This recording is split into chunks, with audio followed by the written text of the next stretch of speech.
right. So, my name is Molly Jean, and I wanted to tell the story about my ancestor, Mary Dyer, who was a Quaker who was hung in 1660. And I thought, oh, this might be a good topic for a podcast. And yesterday I was making these sage bundles from my yard, sage that I grew. And Mary Dyer, she came to me really strongly. And I honestly felt sad. And I was wondering, why is she coming in so strongly to me? And then I saw a video of a guy talking about Mary Dyer, how she comes back every 25 years. And the date would be tomorrow that she would be here coming in. So I thought, oh, you can't really make this stuff up. But I'll just tell you the story about how I discovered that she was my ancestor in the first place. I was a touring musician, and I had some time off before the show. I was in Providence, Rhode Island, and this was back when GPSs were just coming out, and whenever you want to go to like a park, it's just like a green blob. And we thought, oh, look, there's a park. Let's go to a park. So we get there, and it's a cemetery. And I thought, oh, isn't this funny? A cemetery. And I thought, well, let's just go in anyways. And so we go in, walking around, and I get the feeling of just pure peace and happiness and bliss of the idea of death and dying, and really just feeling the energy of what is beyond that. And I thought that was kind of interesting because this was a feeling that I never had before at that age and time in my life. And so I sat down and I was playing my guitar, and I had my roadie record it with a cell phone because I wanted to remember the riff that I was playing. And then so we leave, and I say, hey, let me look at that video. And this is like the next day. And we go to open up and look at the video. The video didn't record, but there was all these little like file dates, different dates of like the 1600s in little like files that we couldn't open. And I thought, that's really weird. We've got to go back to that cemetery and see if we can find these dates.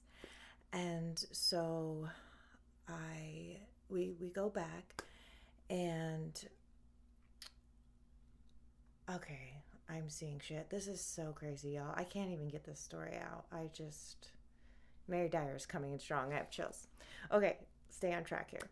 We get back to the cemetery. I can't find any of these dates. And so I sit down and I'm playing guitar again and feeling that same peace about death and dying. And I open my eyes and I realize that I'm sitting in the only fenced-in plot of the whole cemetery, all of Dyers, which is my last name. And I thought, oh, wow, this is wild. And so we took a bunch of pictures of the tombstones, and my roadie's mother she did genealogy for the library.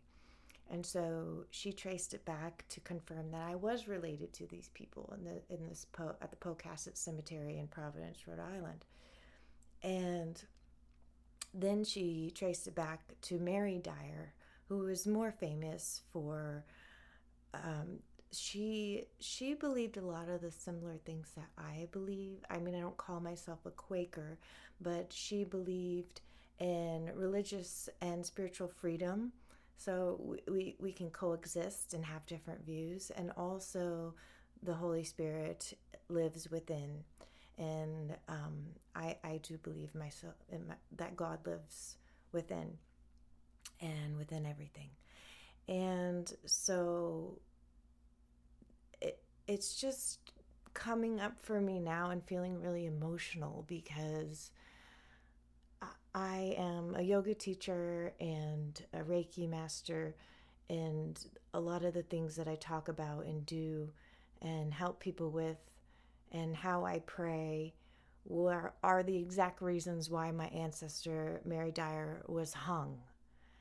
And I know it was a long time ago, but for some reason it's just, I don't know, maybe because I was touching the sage, and sage is very cleansing and purifying, and who knows, maybe she worked with sage, I don't know, but she just is coming up in me, and I feel like I need to talk about her. And even today, like, I still, encounter people who really flinch at, my own spiritual beliefs, or they want to, just convince that their way is right and your way is wrong. And whether this is religion or politics or whatever may be, I just think it's a waste of time to try to convince everyone to do the exact same thing or believe the exact same way, because we all have different experiences in our lives, and we all have just, our whole environment shapes who we are. And if we try to tell somebody that, hey, no, this way is better than your way, as long as they're not harming anyone, or who cares? Let them worship a tree. Let them worship the sun. Let them do whatever they want. If it connects you to God and gives you a higher purpose and a meaning and joy and happiness to your life, who am I to say that you're wrong? And I just feel like we need to stop doing that to people. Like, it's not, like, come on. There's so many lenses and colors and realities. Like, a bumblebee's reality is very different from our reality, right? We go to swat a something an insect coming in to fly at us. They see our hand move like this slow, right? And like, we're just like, pow! Oh, I missed. Our reality is different. The way we perceive time is different. Sound. So, anyways, yeah, then I just saw this video about Mary Dyer coming back every 25 years. And so tomorrow, June 1st, 2025, she supposedly comes back, and her presence is felt. And I thought, well, what a coincidence, because that's tomorrow. And I was having all this stuff going on yesterday. So on top of that, I want to do some channeling. And channeling is something that I don't do in public. And I've always felt a little hesitant because I'm like, oh, I don't want to give up control. But really, that's more ego driven, because we're all, in my opinion, connected, and we're all one. And so we can tap into these higher frequencies or different dimensions. I do it through sound and singing, my voice, and mantra. And but the first time that I channeled, a voice came to my head and said, turn off your Bluetooth and your Wi-Fi. We need to talk to you. And I thought, well, that's very specific. And so I did, and I started swirling my crystal bowl and just chanting, opening up the flow and the frequency. And then my mouth starts moving, and it's not me talking. And my head gets tilted up, and my third eye is shooting this light out, and it's like this direct channel message transmission coming in, moving my mouth. And like as I am separate from it and talk about it, I'm like, well, that sounds crazy. But as I'm in it and doing it, it feels really fluid and safe. And I am very aware of protecting my space and inviting in the highest beings of light and guidance and connection. So, on that note, I want to do some channeling. And yeah, because Mary Dyer has something to say, and she wants to speak. She wants to speak through me. I'm just feeling a lot of heaviness, and I think being able to speak for her, it will release some of that heaviness that she might be feeling and I'm feeling through that ancestral trauma. So I think I need some more Florida water just to... I got a couple well guys outside working on the well, and I don't have any water right now, so I stink. I gotta get the best bath I can get. Okay, so, all right, Mary Dyer, this one's for you. Let me light some sage, take some deep breaths.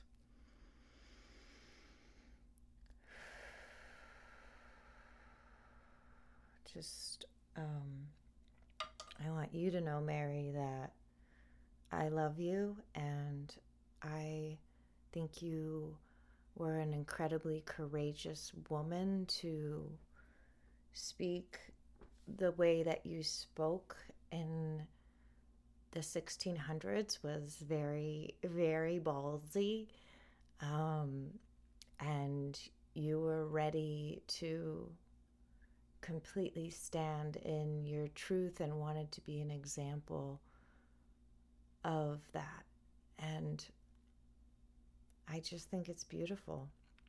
And if there's any messages that you want to speak through me or for the collective, I'm just going to tune in with some breaths and some chanting, and then you are invited here to speak through me with love and light. And just know that we actually have come a long way in 2025, but we still have a lot of work to do.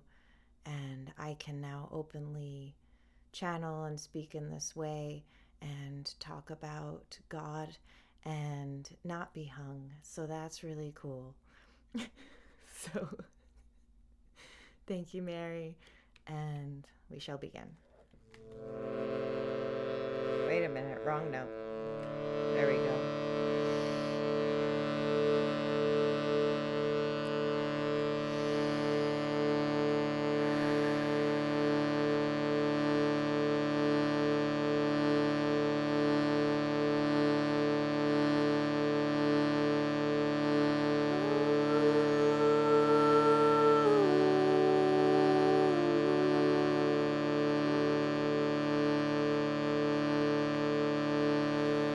Ooh.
blood runs through you.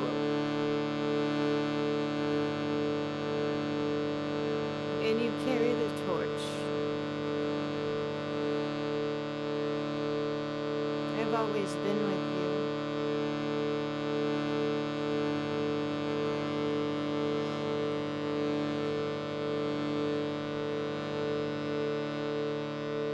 And that heaviness, these tears, are transmuting into tears of joy, tears of love.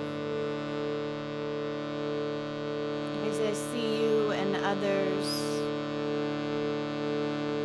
peacefully practicing what they believe, letting God speak through them, being with God in ways that feel good in their hearts, knowing that there is no separation.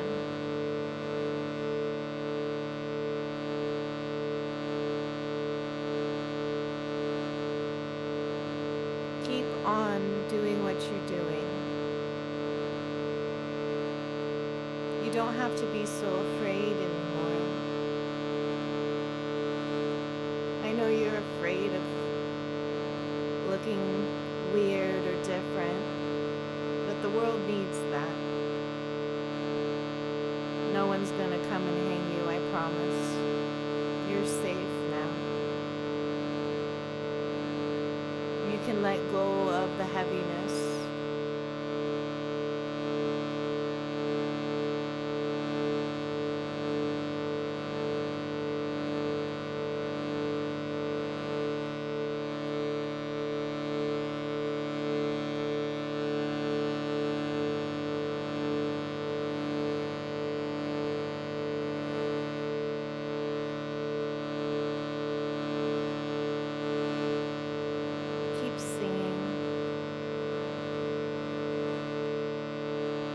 Laughing, keep dancing, keep praying.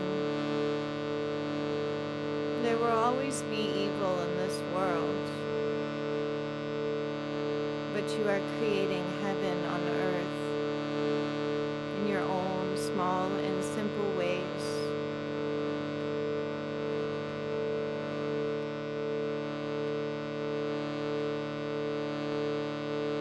We all lead by example.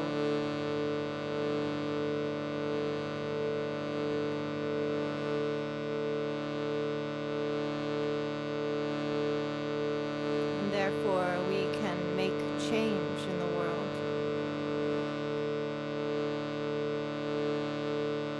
Keep going. Keep loving. Keep an open heart.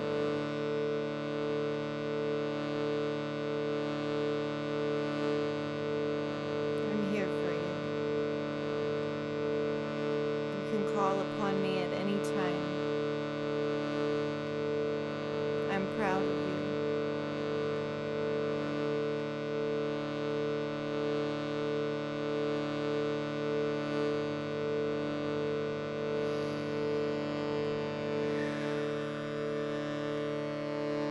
Thank you, Mary. Is there anything else that you have to say?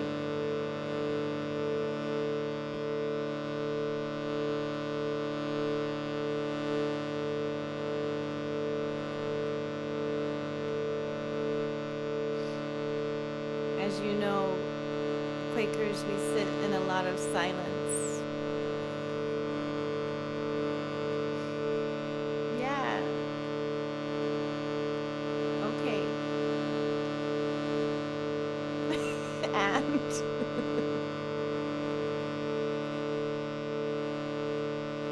let God speak through you, and don't always feel like you need to fill this space. Through your day-to-day activities, don't feel like everything constantly needs to be filled up with to-do lists, constantly this, constantly that.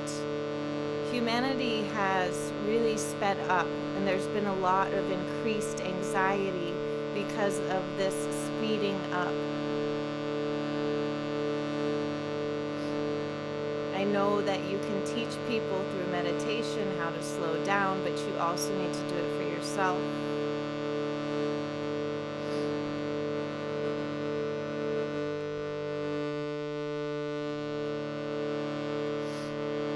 I do meditate.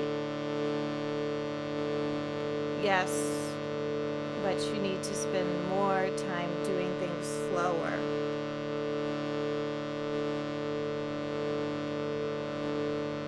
You have a lot of interests, to-do lists.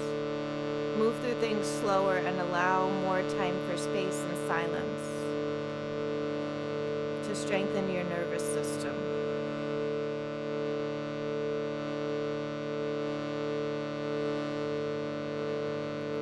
You can experience a slower pace that is more in tune with being human, being a woman. This society is very rushed. This grind culture is applauded, and it's hurting people emotionally and physically. So you can be an example. And for now, that's all I have to say. Just let yourself be in the vibration and the frequency of God. Okay. Thank you.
Okay, wow.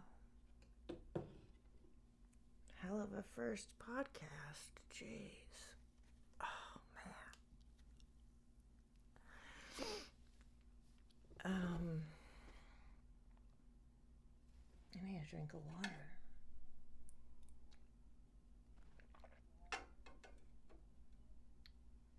Well, thank you for watching. Thank you, Mary Dyer, for coming to me those years ago and showing me that we are connected, and then coming here to speak through me.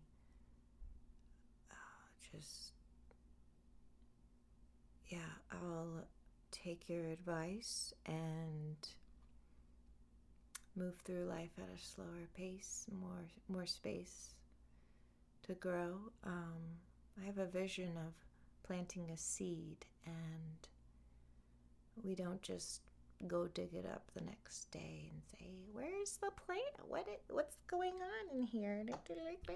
But our brains kind of do that. I think that's what she's getting at. But okay, Molly Jean, over and out, signing off.